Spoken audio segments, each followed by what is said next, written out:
Bagalkot district के by election में सियासी गर्माहट अपने उरूज पर है, जहां वाड़ी ब्लॉक कांग्रेस प्रेसिडेंट और Karnataka state pulses development board तोरदाल अभिवृद्धि निगम मंडलीय लिमिटेड कलबुर्गी चेयरमैन जनाब अल-हज महमूद मियां चिश्ती साहब ने स्टार कैंपेनर के तौर पर शिरकत की थी। खास दावत पर बागलकोट पहुंचकर चिश्ती साहब ने आवाम से मुलाकात की और उनका जज्बा और सपोर्ट देखा। इस मौके पर कांग्रेस पार्टी के लीडर्स, मेंबर्स और कार्यकर्ताओं ने गर्मजोशी के साथ अपना पूरा भरोसा और समर्थन जाहिर किया है।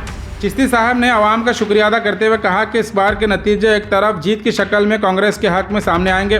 साथ ही उन्होंने आवाम से अपील की है कि ज़्यादा से ज़्यादा सपोर्ट देकर कांग्रेस उम्मीदवार को भारी बहुमत से कामयाब बनाएं। इस पुरजोश कैंपेन की तस्वीरें आप इस वीडियो में देख सकते हैं।